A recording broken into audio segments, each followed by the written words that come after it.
Does your business provide a quality service or product?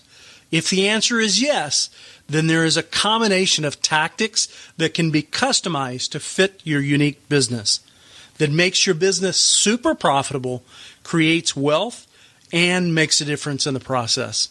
I know this because I've built a few tiny businesses to more than $70 million. You're listening to the Entrepreneurs Radio Show. Conversations with self-made millionaires and high-level entrepreneurs that will grow your business.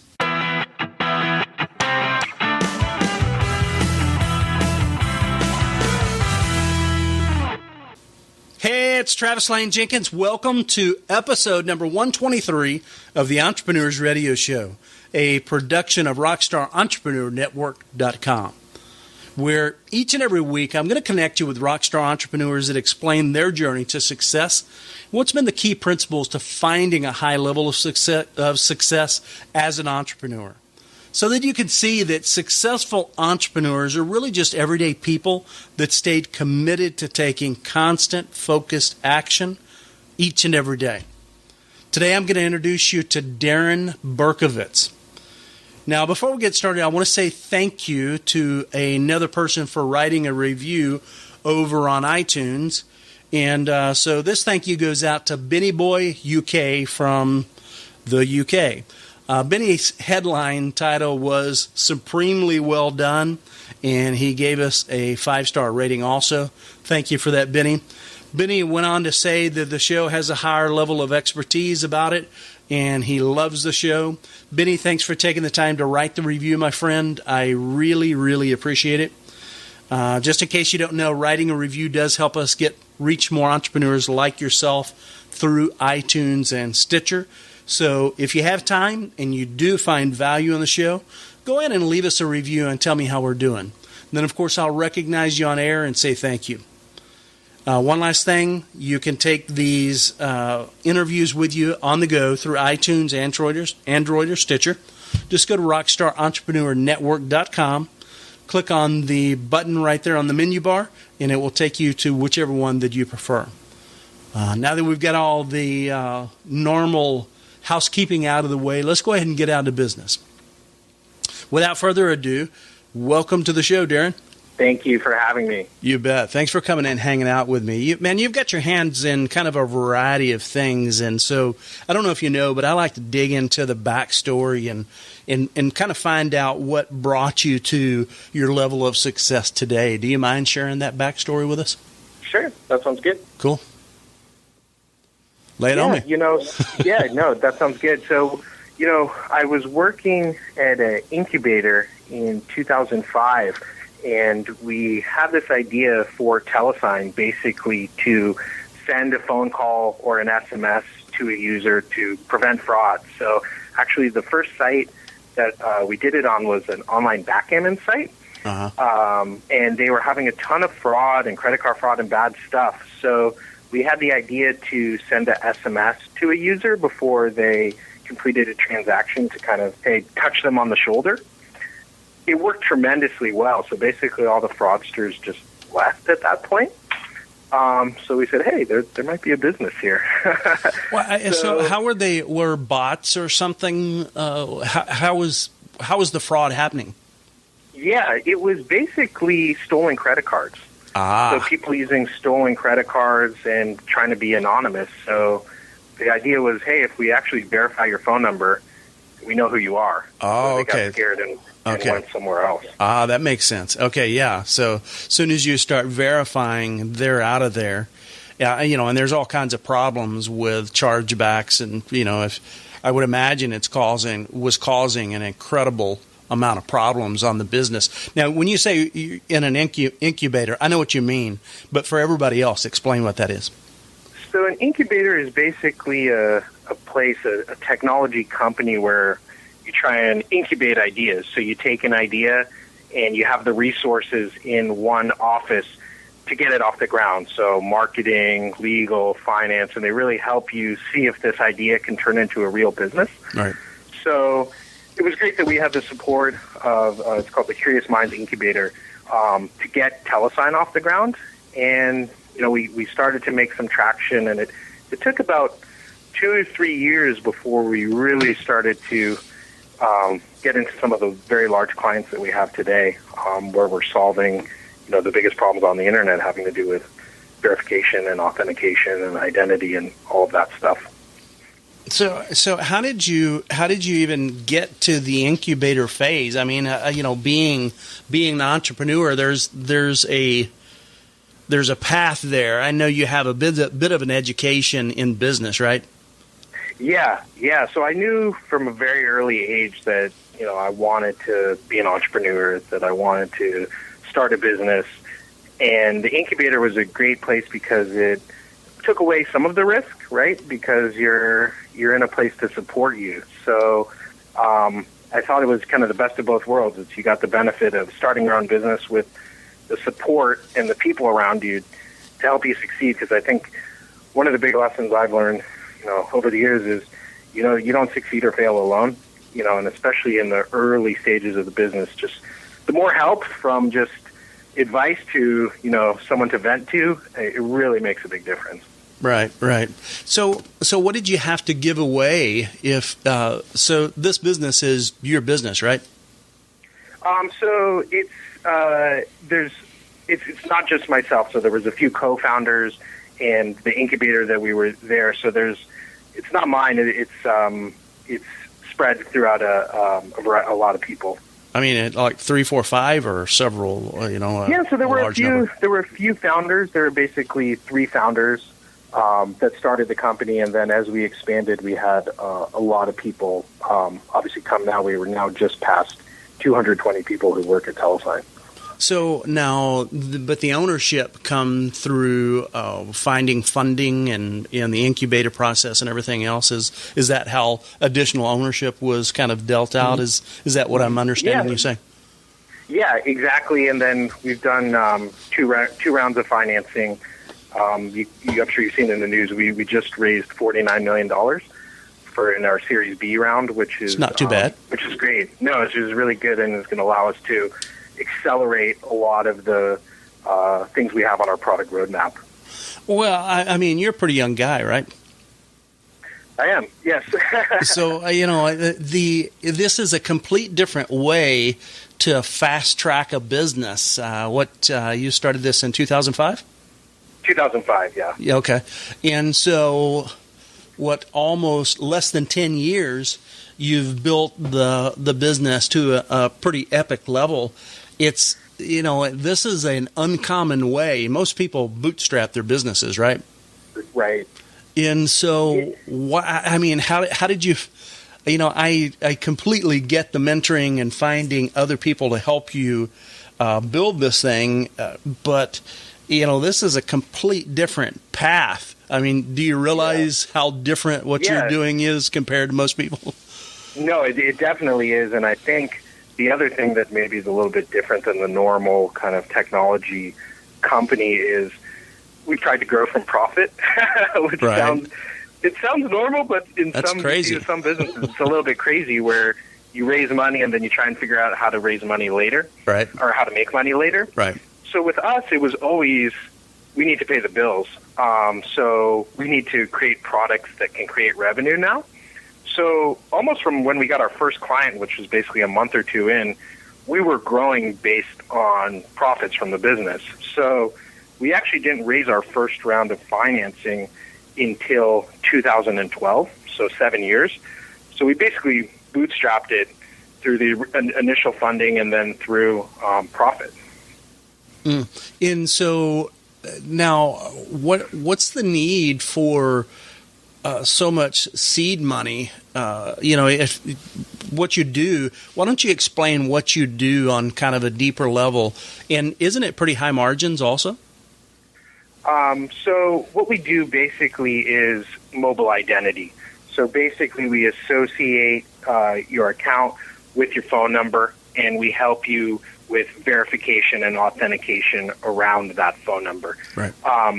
The margins, it's not a super high margin business, but we're providing a tremendous amount of value to companies as it relates to security, verification, authentication, and for the user. Because at the end of the day, if you don't trust the website that you're on, right, if you're not don't have that level of trust, you're not going to use it. So it really is the most important problem that is being solved right now. Right.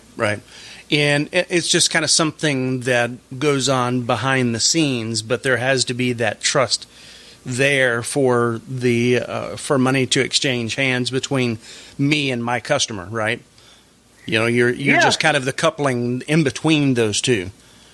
Yeah, and not even just for money. Obviously, money and banks and financial institutions attract criminals. But I tell most people, if you really think about it, the most dangerous place for a criminal to break in is your personal email.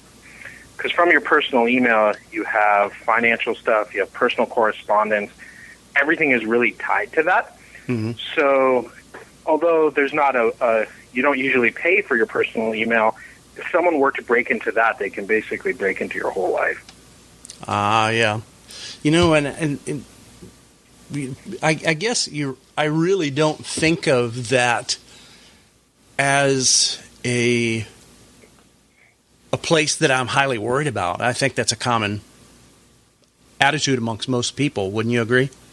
Yeah, I think most people would think, well, I know my online banking, that's where I have my money, that's where I should really concentrate on. But if someone gets into your personal email, that's really kind of the brain or the nerve center for your entire life.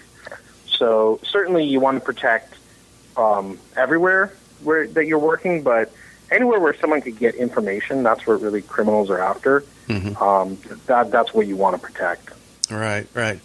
Yeah, I never really thought about that. It's taken me down a whole path, of all the things that I do within my personal email that, if they were reading that, they'd have just about everything but the passwords. And even in some cases, the password. Yeah, and really, at TeleSign, our mission is to get rid of the password. The username and password is a very antiquated technology. Uh-huh. And obviously, our way of doing that is through the phone and supplementing username and password with using your phone. But you're right. I mean, the personal email is the center of most people's lives.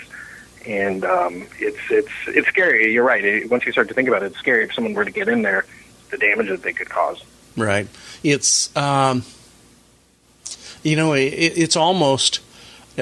There's a famous marketer that talked about thieves would go to a store to steal maybe $20, $50, $100 out of a register and possibly get shot.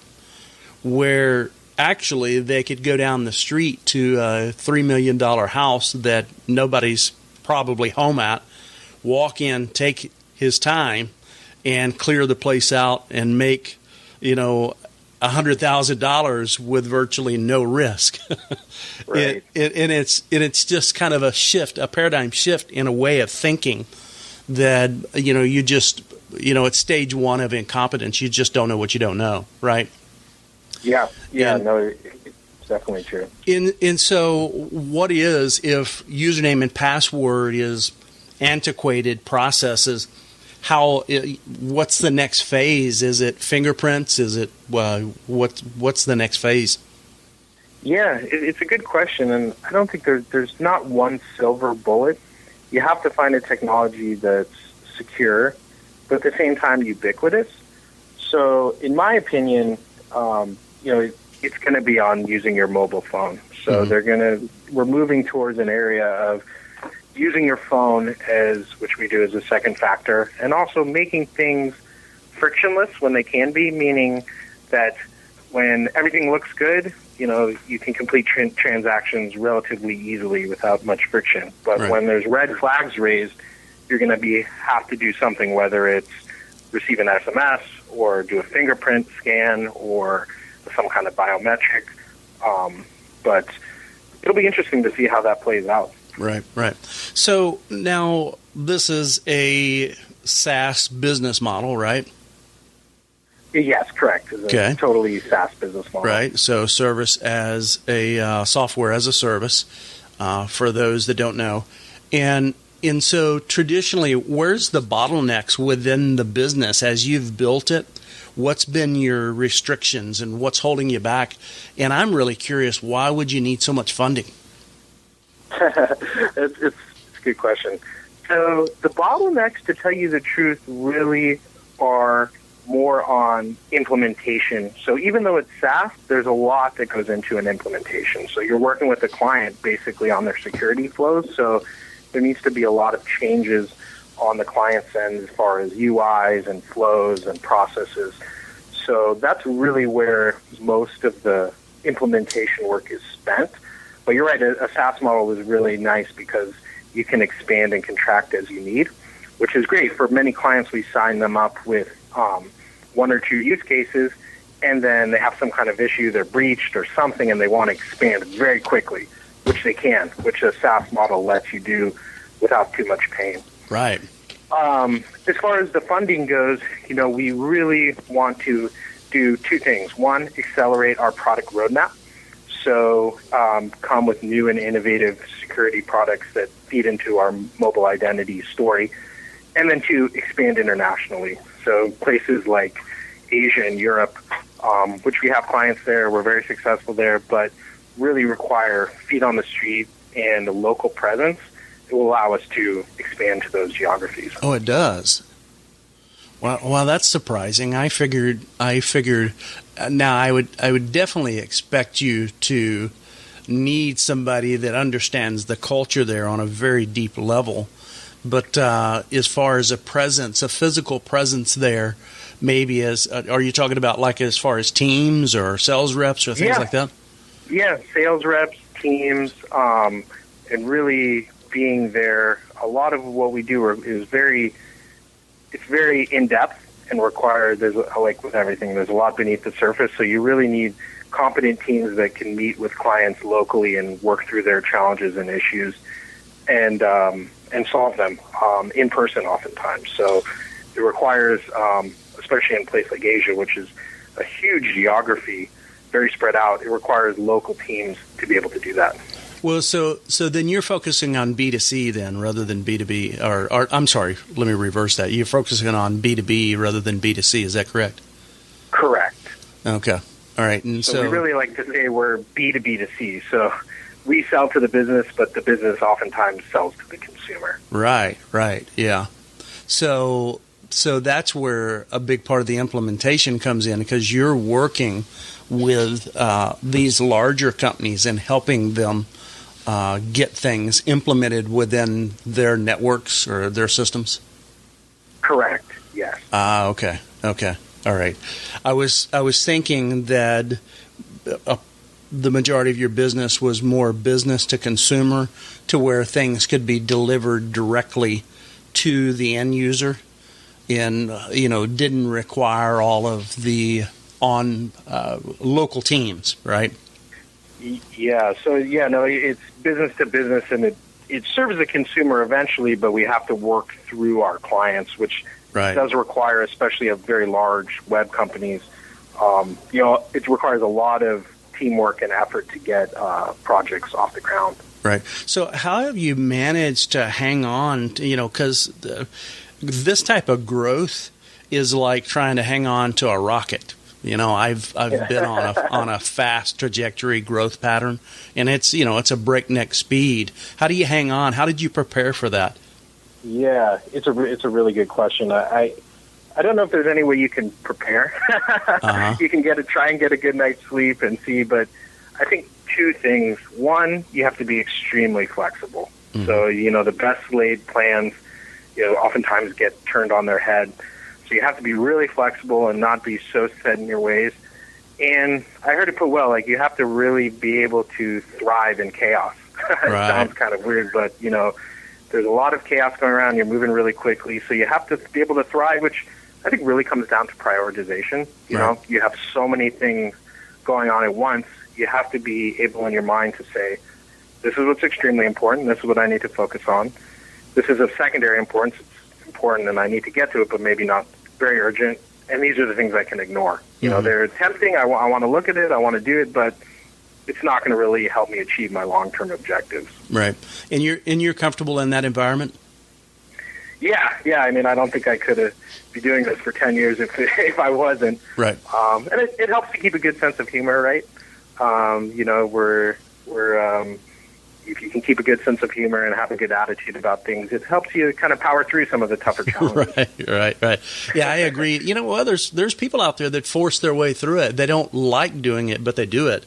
There's people even that excel at doing it and still don't like doing it. I'm with you. I can exist in that space and enjoy it. And then I have the ability to turn off. Once I decide that these two things are the things I need to focus on, I have the ability to turn off the other 9,899 things going, right? Yeah, and you're right. There are people that try and power through that, and I think in the short term you can do that, but it leads to burnout, right? What you see is very common in kind of high technology, fast-moving companies, because you can't operate like that forever. Right. So did you guys... are all of the co-founders young guys or new to business, or did you bring on a high-level CEO to manage this type of growth? Yeah, so most of the co-founders are relatively young, and like you said, we didn't know what we didn't know, so we did our best growing the business, and we started to run into very good problems. So, problems of growth and scale, and we have clients that want to use the service, but how do we technically expand? So we recruited a man named Steve Jillings to be the CEO, who has been through this movie many times. So he was CEO of a technology company called FrontBridge that did email security. So very relevant to what we're doing, high technology, high growth, 24/7 by 365. They sold that business to Microsoft. Mm-hmm. So he's very familiar. So I think we put on the good sales hat and convinced him to join. That's wise of you guys. Yeah, which has been amazing and great. So he's brought in a full management team with a lot of people that he's worked with in the past. A lot of people from FrontBridge and other businesses that he's run. So he's steering the ship now, and he has a lot of experience in high growth technology security companies, and that's where we are today. Man, that's brilliant, and that gets you through so much of the learning curve. Having someone like that, plus having him bring key players into the business that he's worked with and he knows they can perform, that's huge with getting you through some growth curves like you guys are experiencing. Yeah, and he's that's his exact philosophy too. He wants to know people, work with people that he knows what their strengths and weaknesses are, and empower them to do their job. Because it's always hard when you have a new member on the team that you've never worked with before. You don't know each other's styles. There's a little apprehension there. Whereas if you work with someone before, you know how they function. You know how to talk to them. You know what they prefer, what they don't like. So you're right, it kind of cuts the learning curve down tremendously. Well, that was a brilliant move on y'all's part. What made you guys come to that conclusion? How did y'all decide that? Gray hair. No, it was, I think, something that we needed to do. Like I said, we were starting to have very good problems. Right. The problems of scale of, hey, clients want to sign up and we don't have enough capacity. Okay, right. What do we do? Hey, we need more money.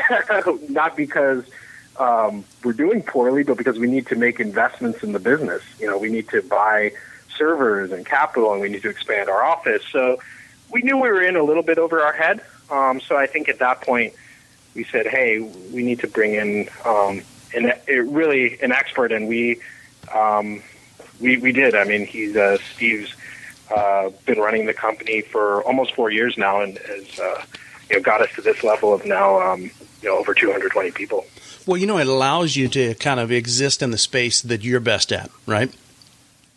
Yeah, exactly. And it allows us to bring in very key targeted people for specific jobs. In the early stages of the company, like any other startup, you wear a lot of hats. You wear way too many hats. Right. You're the president and the janitor. You're marketing, sales, billing, operations.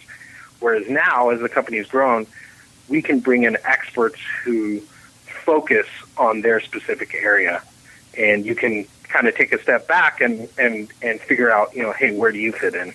Right. So you guys can focus on growing the business as a group rather than constantly working in the business. Exactly. Unfortunately, I had to work 10 plus, maybe even 15 years before I realized just because I own the company, I don't need to be the CEO. Yeah. It's just something that, for some reason I was waiting for someone to tap me on the shoulder and relieve me of the position. And, I'm the boss, so no one ever came and did that. And I think it's just kind of a duh type thing. Most people think, well, I created this, I need to be at the helm. You can drive the business, but you don't need to be the CEO. You can exist in the space that you're strongest and hire out all of that other stuff. Quite often, the business owners are the bottleneck, right? Yeah, and I think, you have to be, no matter what your role is, you have to be very self-aware of your capabilities, your strengths and weaknesses, and figure out, think very strategically. I think a lot of times people just get caught in, just a mindset of, I've done something, because I've done it, that's the right way of doing it, which is not necessarily the right way to think for if you want to grow and expand. Right. Yeah, you've got to pivot to focusing on getting down to what's accurate rather than getting down to being right. It's a very different, very different mentality. Yeah, exactly. So, do you guys share the numbers? How much in funding have you raised collectively to grow the business? So, let's see. Just kind of in rough numbers. Yeah. So, almost $80 million. Nice. In 2 rounds. So we just completed the Series B, the second round, for $49 million. Uh-huh. And so you're going to be diluted to like 1% for long. But it's going to be 1% of a lot. a big pie, yeah. I mean, that's the theory, right? Too funny. So now the revenue mark, what type of revenue are you guys generating? So, I don't think we're disclosing it publicly, but I know Steve has gone out, and the goal is to build a very high quality, well over $100 million company that possibly could be a public company. Uh-huh. And I think we're well on our way to doing that. And I think with the funding that we raised, it will allow us to really take it to the next level, right? As I said, expand in geographies where we've done well, but we need feet on the street. We need sales guys there to help us get to the next level. Right. Combine that with the ability to create new and innovative products that our clients want to consume. We could be in a very good position to be a public company. Right. Nice. Excellent. How long before you guys, you said you focused on profits early on, and a lot of people may not know this, but, most companies that are on kind of the path that you started out on, normally growth is the main focus rather than profitability. And so how quickly were you profitable, and were you able to maintain profitability throughout the entire cycle of growth? Yeah, I think it came from necessity, as I said, because we needed to pay the bills, and we didn't have this whole coffer of cash sitting there that we raised that we could go spend. So it was, you need to bill people in order to pay the rent. Right. So I think it was definitely the right decision to make. And I think for the most part, we've been able to maintain that profitability, which I think there's something to be said about that. I think, certainly we want to grow, and we've invested a lot to grow, but we have a proven business model, and I think there's still something to be said about taking your profits and investing it as the way to grow. Yeah, I completely agree with you. I do that myself. What looking back, what do you feel like were the critical things that you did or should have did that you feel like you could convey to other business owners that would allow them to maybe not ramp their business up to your level, but to expedite the process of success? Because, again, so many times we get in our own way. Looking back, it's much easier to tell when you were in your own way and what you did right. What are those things off the top of your head? Yeah, it reminds me of a quote that, like, youth is wasted on the young, right? Right, right. It's very true.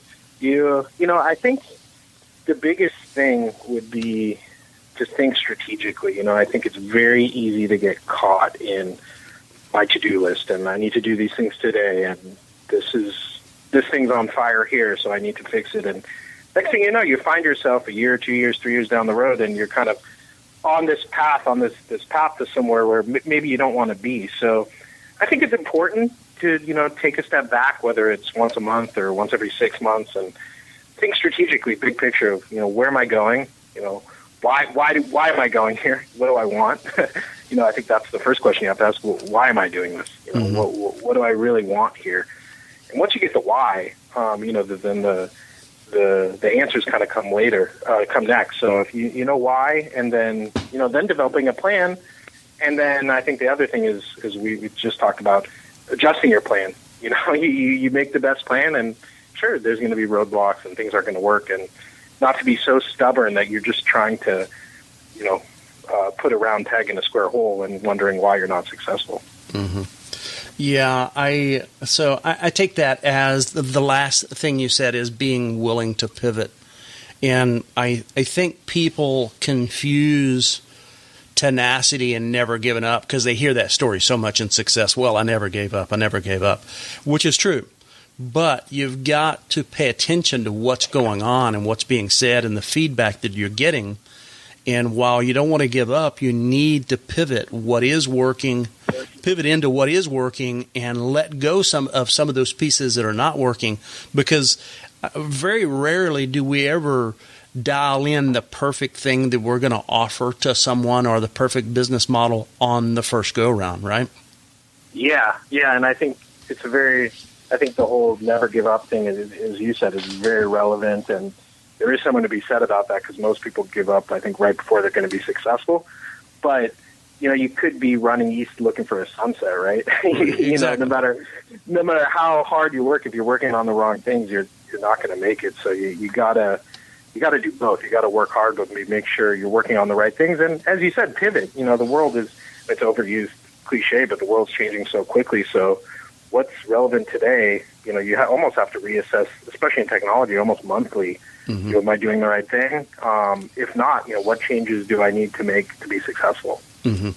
Yeah, I deal with a lot of small businesses and doctors and even just service-based businesses. And the one common thing that I see that people are missing is they're not collecting enough data so that they can tell when to pivot.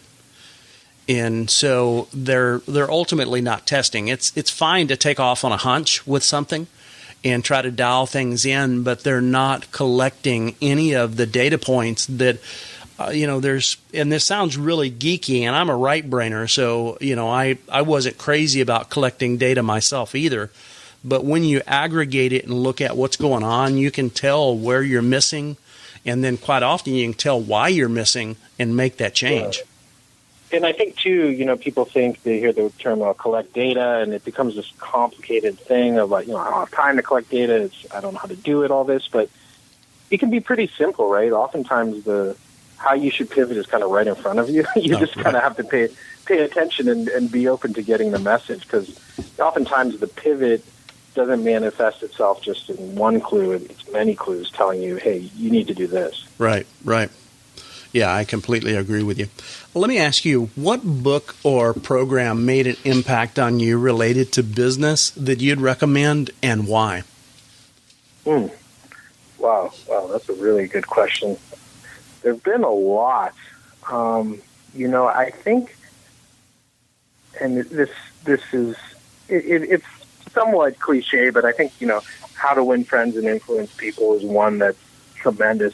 And I think, not to give a specific book, but I think books about psychology, human psychology, are fascinating. I read a lot of them because at the end of the day, no matter what business you're in a people business, and understanding how people think, why people do the things they do, even when it sometimes doesn't make sense, is tremendously important. And if you're able to read people, understand people's motivations, understand why they're doing the things and saying the things that they do, you can be really successful. So I think it's always, no matter what business you're in, you got to study people. You got to study yourself, understand why you're doing the things that you're doing and your behavior. But at the same time, no matter how small your business is, you're interacting with people and really understanding why someone thinks the way that they do is really probably the most important skill you can develop, which, by the way, is not something that's really taught in school or not at all. Much. Not at all. It's insane. There's a great book called Why People Buy.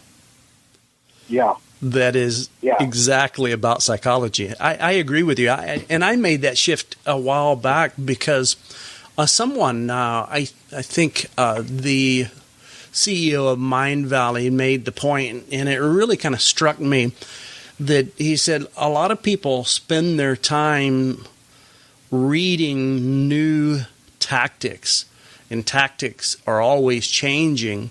He said, I focus on the broader picture of psychology and understanding the people's actions, my actions on a much deeper level. And it really made sense to me because there's a never-ending cycle of how to do this or that. And for me, a lot of times I'll bring those experts in and just let them do their thing. I don't have time to perfect all of these different strategies, right? I've perfected a large group of them over my 24 years as an entrepreneur, but I don't have any more room for a new subset of tactics when I want to focus deeper on the psychology and some of the aspects of business metrics that I already have. So I completely agree. No, with I you. agree. I agree. And I mean, I think the tactics are 20%. And the tactics you can read a book on. You can go online and figure out what to do. It's, getting the motivation and why and the psychology behind it. I mean, what humans can achieve is tremendous, so how to do it is in a book and it's online, but getting yourself motivated in the psychological framework, I think, is the big question. Right. What's one of your favorite tools or pieces of technology that you've recently discovered, if any, that you'd recommend to other business owners, and why? That's a good question. So I actually use a tool called Good To Do. So as you can imagine, I've you have a lot to do. And like everyone, I used to have a to-do list and had a crossing it off and then adding things. But it's proven to be a really simple, I think it doesn't have to be, things don't need to be complicated to be effective. It's a very simple way of managing your to-do list in a way that's not overwhelming, that you can manage it on your computer or on your phone. It's very easy, and it allows you to make sure things don't slip through the cracks, which I think is a source of a lot of stress. Is you're in meetings, you're going here, you have this to do, and things inevitably slip through the cracks. This is a way to simply put things in their place and be able to, focus on what you need to focus, while at the same time not letting things that you need to do just disappear. And what did you say that was? It's called Good To Do. Good To Do. Okay. Yeah. Cool. I'll check that out. Hey, it's written by a guy named. He wrote a book. It's by a guy named Mark Hurst, who wrote a book that's really, really good about how you manage, so much information and how you kind of synthesize all that into not being overwhelmed, which is, I think, a challenge for everyone today. Is you're just inundated, whether it's the phone, email, instant message, people coming to talk to you. You're just constantly being bombarded, and having a system in place to say, hey, okay, let's make sure I just don't get, blown with the wind, that I'm getting the things done that I need to do. Right. Hey, what a quote would best summarize your belief or your attitude in business? That's a really good question. I think it sounds, as I said, does not give up, but it sounds cheesy, but I think, having that persistence and really never give up, it is cliched, but the flip side of that is you really look at people that have overcome so many obstacles. I mean, that's really, I think, a core belief that you need to have of, never give up, but then also expecting good things that are going to happen, right? I think there's a lot to be said about optimism. I think a good quote, if I had to say, is, expect the best. I think it's expect the best, but, tie up your camels, right? You expect the best, but at the same time, you're not just a blind optimist. You do the things necessary to be successful. Right. I think another one would be, you make your own luck. Yep. I'm a big believer in that. Most people think that, the world influences them, but, you really have to make your own luck. Yeah, I completely agree. How do people connect with you? Who's your ideal client? And if someone wanted to learn more about the things that you guys offer, where would they go? And yeah, so the best way is telesign.com, TeleSign.com. Mm-hmm. And, the ideal client for us is basically someone with an online presence who has a username and password, so who has security issues. If someone has a website or works for a website with a username and password, whether it be a local credit union all the way up to the massive free email services that we discussed, our services are really relevant, and the best way to do that is through our website and then engaging someone in our sales department. Excellent. Wonderful. Thank you. Thank you very much. Remember that you can find all the links to the books and resources, even a transcription of the show, in the show notes. Just go to rockstarentrepreneur.network.com and you'll find everything there. Just look for episode 123, Darren Berkovitz. Now, before I close the show today, my quote comes from an unknown source, although I really love the message that it carries, so I really wanted to share it with you. And the quote reads, "Life is short. Live it. Love is rare. Grab it. Anger is bad. Dump it. Fear is awful. Face it. Memories are sweet. Cherish it." This is Travis Lane Jenkins signing off for now. To your incredible success, my friend. Take care.